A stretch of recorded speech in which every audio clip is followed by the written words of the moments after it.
That's not necessary. That's okay, I still things. So the meeting was called to order at 5:03 p.m. by Councilor Cuddy as vice chair. And pursuant to it in accordance with section 2307 of the New York Public Authorities Law, the Auburn Industrial Development Authority is conducting this public hearing in connection with a certain proposed project as more fully defined below. The project to be undertaken by the authority for the benefit of Dill Street LLC or the company. The company has requested the authority's assistance with a certain project consisting of one main acquisition of an approximately 0.96 acre parcel of land located at 25 Dill Street, Auburn, New York, identified as tax map number 115.52-1-63, the land. Improved by approximately 28,200 square foot building and related site improvements, collectively these improvements to the construction, renovation, or reconstruction of the existing improvements or certain new or reconstruction improvements, including facade improvements, storefront glass improvements, electrical and HVAC system improvements, polished concrete floors, spiral ducts, window replacements, new entryways, and other site improvements. The new improvements, and together with the existing improvements, the improvements are used by the company or its tenants as a mixed-use facility comprised of retail, office, and restaurant space. And 3, the installation in and around the improvements of equipment produced by the company or its affiliates as or its by the company or its affiliates or its tenants for the use as retail, office, and restaurant space, and the equipment and together with the land to the project facility. The authority will acquire title to or this in the project facility back to the company. The company or its affiliate will operate the project facility during the term of the lease. At the end of the lease term, the company will purchase the project facility from the authority, or if the authority holds the leasehold interest, or leasehold interest will be terminated. The authority contemplates that it will provide financial assistance to the company in the form of sales and use tax exemptions and partial income and real property taxes with respect to the facility and the partial in state mortgage reporting tax. Agency cost benefit analysis. Based upon the information provided by the company and its application, the project will involve an approximately $3,590,000 capital investment by the company with future operation potential for future tenants. The authority estimates the following amounts of financial assistance to be provided to the company.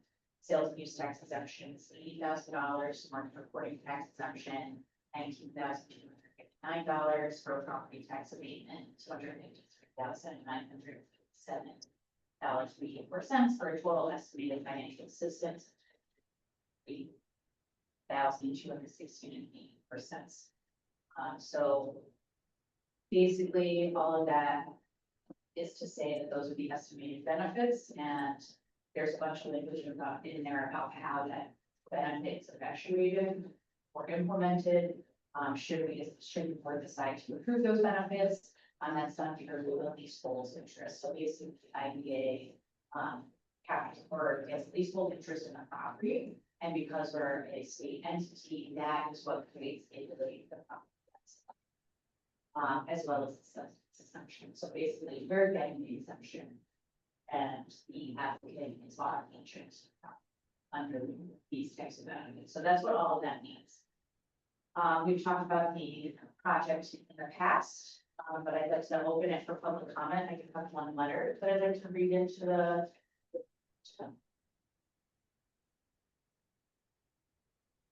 That I'd like to read into the record. Hi, Gwen. You're muted, but I just want to let you know I just read all the stuff, and gonna keep on moving. I do have one letter to read into the record from the city of Auburn. This is from city manager Jennifer Haynes. Says, on behalf of the mayor, city council, and city staff, we are thrilled to offer our support of Auburn of Auburn Industrial Development Authority assistance to Dill Street Commons project through sales and use tax exemption, mortgage property tax abatement, and a payment in lieu of taxes, tax agreement. Washington Street Partners has for several decades provided excellent solutions for adaptive reuse of vacant and underutilized buildings in the Central New York region. In Auburn, we have seen their success in revitalizing the building at Seminary Commons, which is now fully occupied and home to several locally owned businesses. The headquarters for the Auburn Fire Department is now located adjacent to Seminary Commons. The city appreciates working with Washington Street Partners in securing this location for our fire services. We're looking forward to seeing Washington Street Partners breathe new life back into the Auburn Citizen Building, now named Dill Street Commons, and adding more businesses to the vibrancy of our downtown. We applaud and appreciate the investments in our company that will multiply the investment many times over to the benefit of our community and region. Sincerely, Jennifer Gaines, the manager, CCC. If anyone wants to talk about this language I just read, so yeah, so. And have.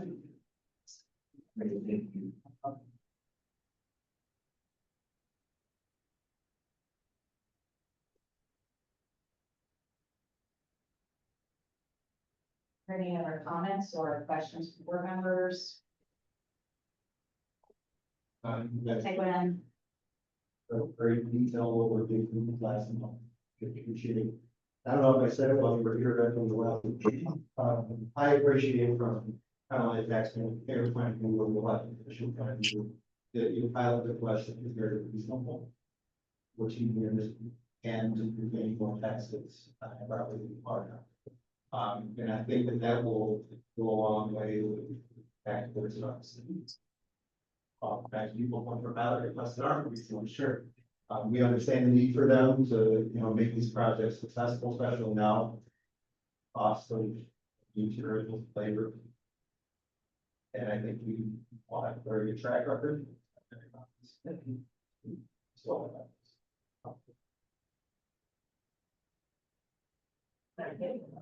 questions. You have to go back to the speaker. I guess I'll start with, will they be the agency or will the city of Auburn?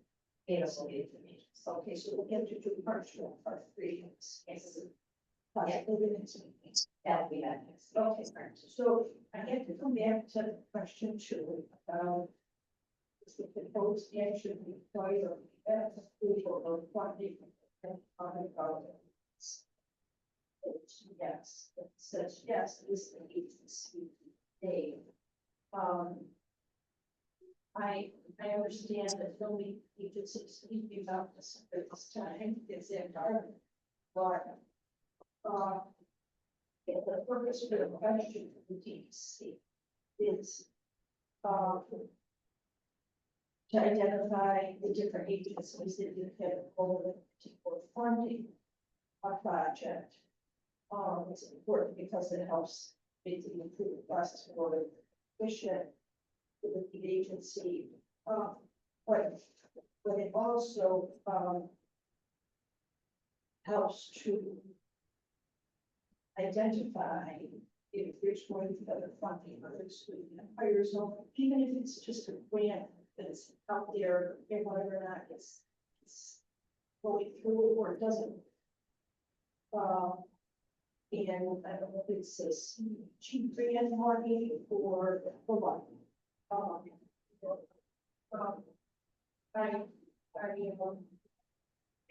Yeah, and it's our money would have where and how much the goal is for some public funding. The only other question I had was more on the application itself, and I don't know if it's in the construction company. Okay, so that's why we need construction jobs. Not that I've seen.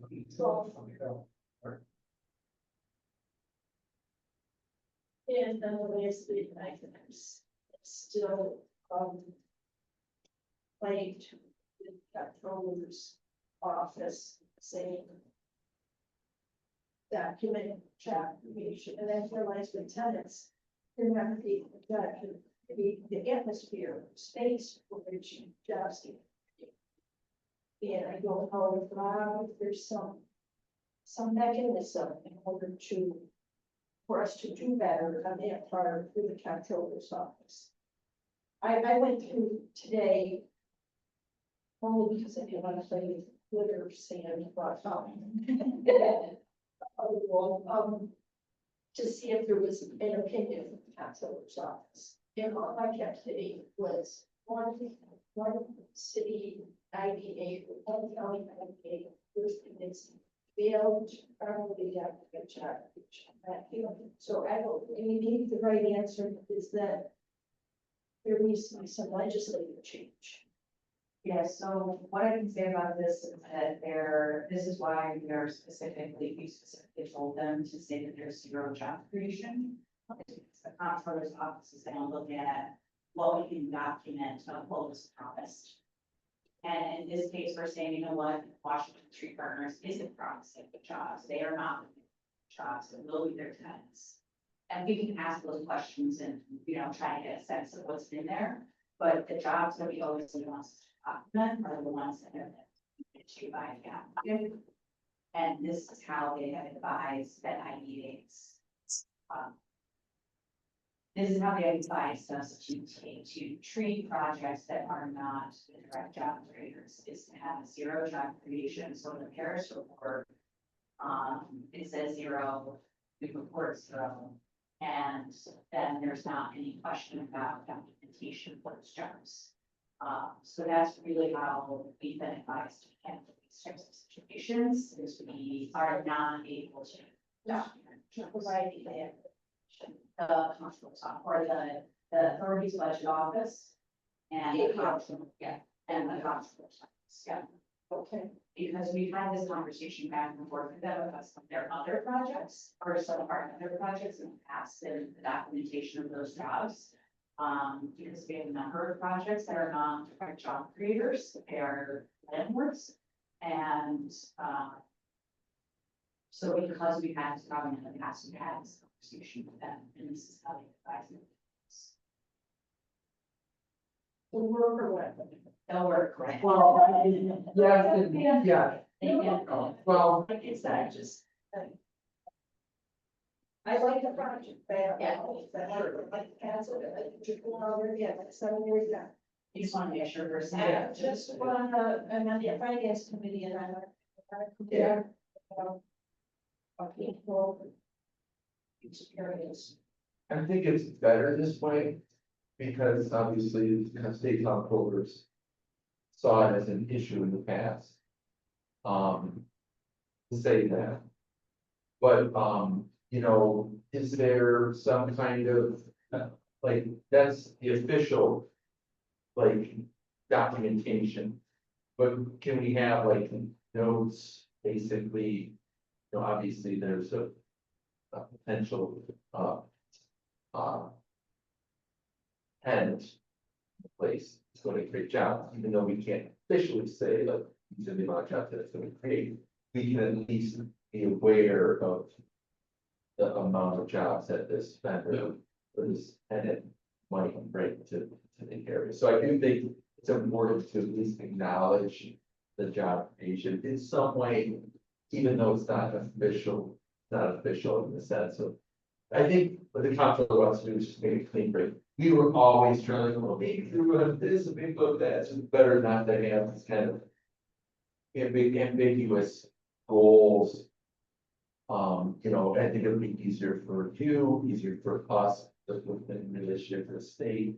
But I do think there is value to discussing at least hey, there are some jobs attached to this project, so. And I think that's where our monitoring policy comes into play. Yes. Is on that form, we can say hey, officially 0 jobs, but when we visited, they said there's this many jobs at tenants. Yeah, And that's good. we can still have that conversation about jobs being created. Yes. we can assist in what's, we certainly have to assist in census, so to speak, Yeah, go ahead. Not to say that, when we're anticipating, we can get some tenants, if there's one less, more, but we also are anticipating something that's, Yes, it is, yeah. Basically, this is best for you, can sales tax generation be to determine how much activities can. So each tenant that pays sales tax will have to report their sales tax to the state. This is something, so in a case where a applicant is directly generating sales tax, we ask for that information or annual reporting. In this case, again, this is tenants, we can't require the tenants to provide documentation to us. But we can ask those questions around sales tax, they do report it to the state, they do pay it out to the state. So we could theoretically ask for sales tax generation numbers, it's just we can't require anything to do it because our relationship is not correct. So because of the sales tax exemption, then is that like with the, where would you guys would be sales tax? If your tenants would, So the sales tax exemption is for the build out. So the work that they. so when they purchase the certificate. Gotcha. It does not carry on to like their tenant. Yeah, I was like, wait, well, then why are we Buy stuff. But I, It's helpful. Wait, when seminary comes, how was that how? That application was done, we just went through all the control office. Like, that's what I'm thinking too, if there, it's gonna be a very similar concept. yes, theoretically, yes. We're going into trouble with the provision of documentation of the jobs was with Health Central, which I think was one of the ones that we had this conversation with LLC about because the jobs that are at the building, only 2 of them are directly created by the applicant in Health Central, we have a couple of agency people, but all the other jobs are for tenants and same thing with philosophy arts. So we have a couple of these kinds of deals. Yeah, and so we had this conversation, and this would be a very similar situation to all of those pilots. So, Seminary Commons, JPJ, the philosophy arts, these are all have this scenario where their dogs need indirect benefit.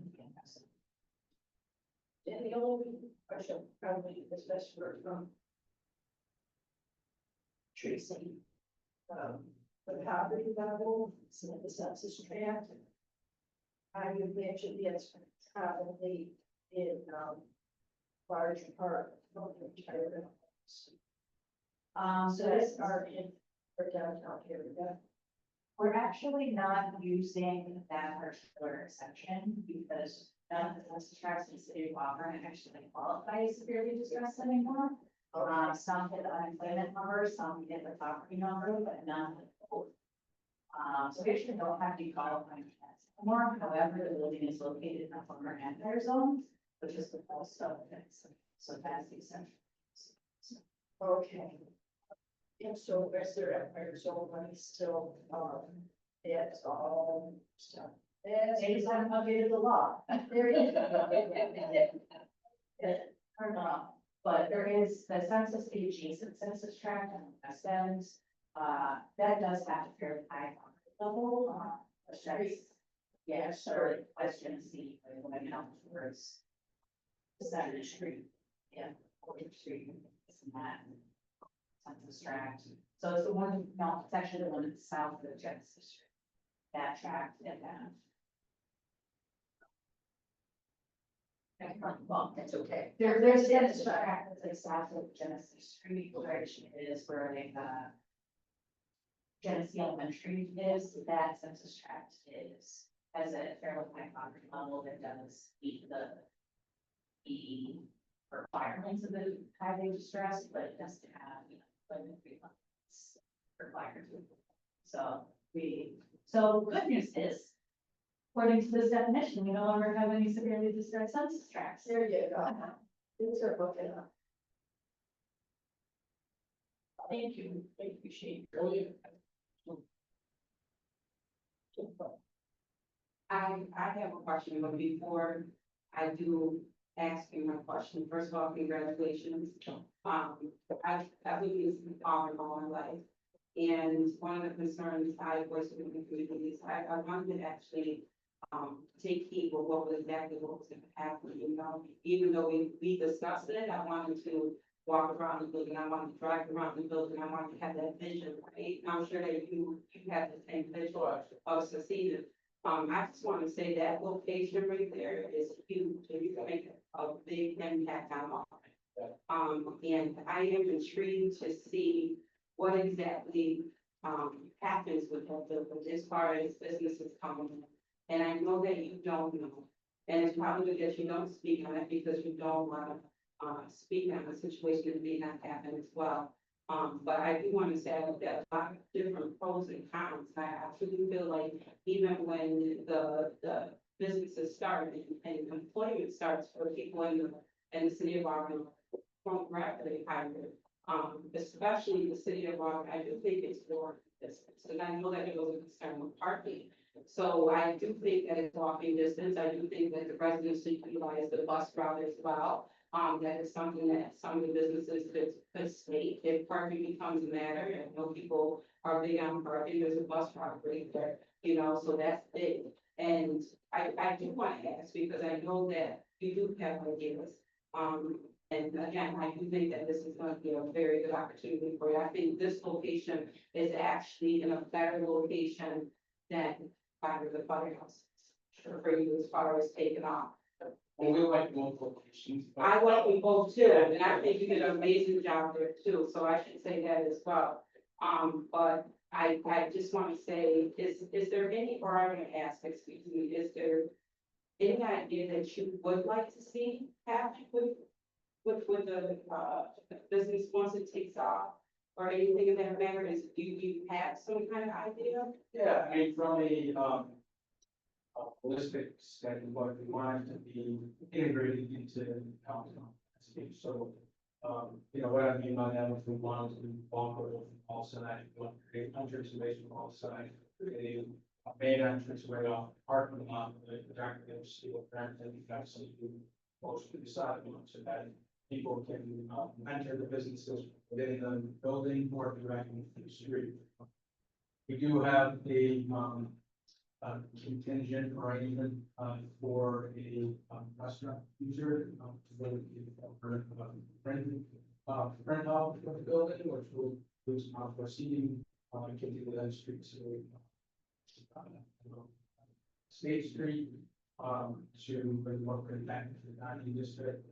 Again, we entered into this arrangement predicated on obviously pilots, we can say that shakes off before we can efficiency with the entrances, but we see it from a standpoint of it being truly just a something that is regional, local, town center, that's totally moving regional users, office users, local officers that need more space and people assisting outfitting cities.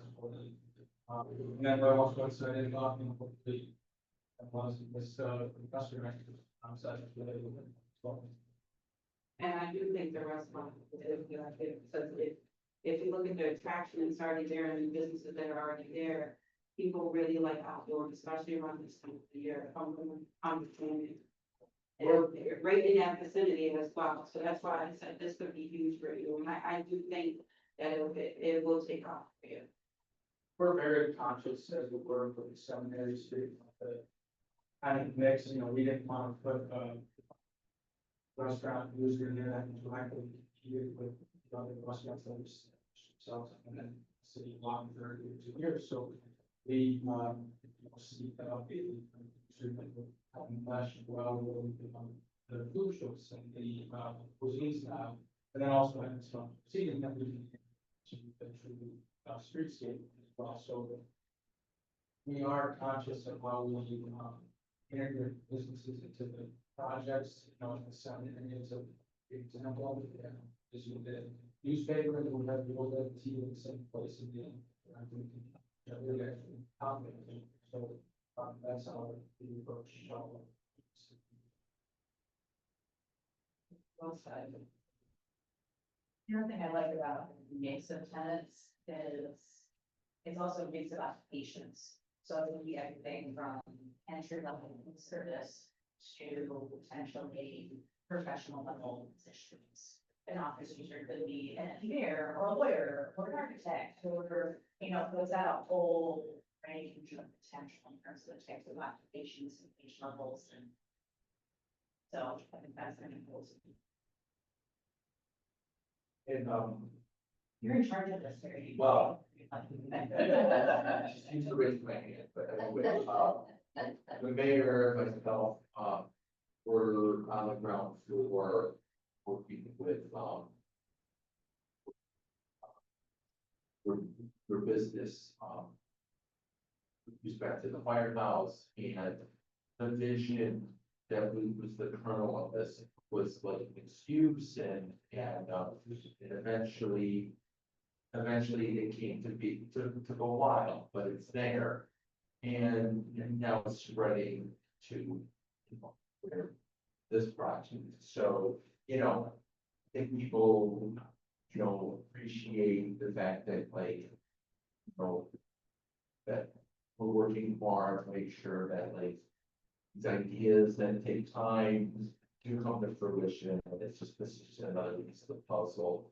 I also want to talk about our comprehensive plan. It's our previous comprehensive plan. We're about to start a new strategic plan, but it's that planning that takes place, decades ago or a decade ago, now coming to fruition, and now we're going to start another strategic plan to build up on what we've accomplished. So, yeah, I just want to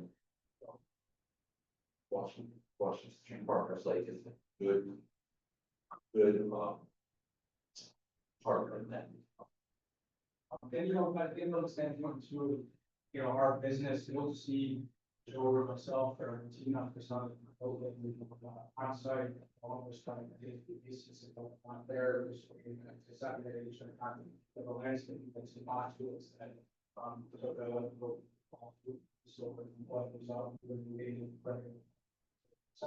so I think it does play a key differentiating role in what we do is that effect for on-site being very best at the community.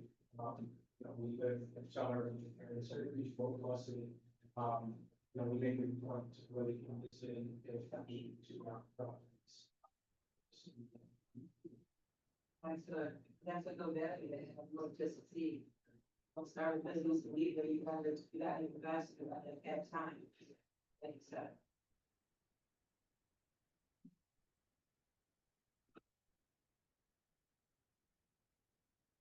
Any comments from the Zoom world? Well, first of all, thank you all for allowing me to be here virtually. I'm on grandmother duty. Hold on. So, okay.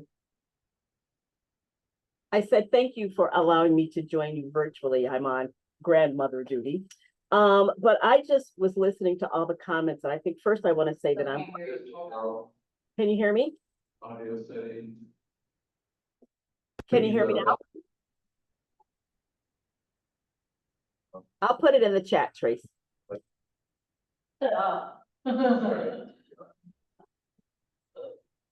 you're right there. There we go. There we go, okay. Try again. You can't read lips. There we go.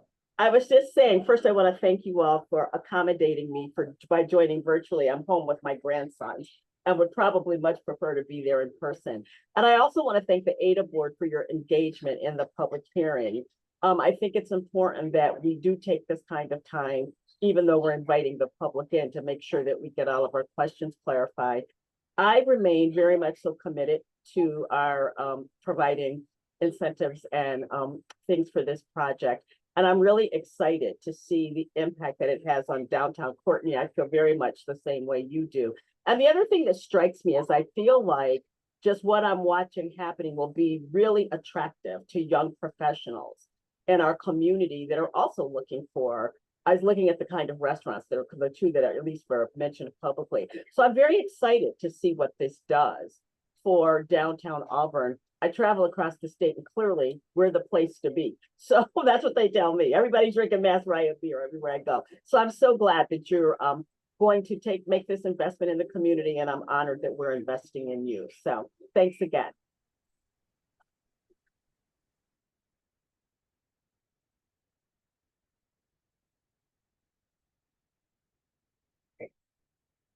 And if it's cool with Chairwoman or Cloud and Vice Chairman Cuddy, we can adjourn the public hearing. You don't need to vote right. Okay. All right, very good. We'll consider it closed at 5 p.m. Congratulations. Oh, thank you. Take care, everyone. All right. Bye. Bye-bye.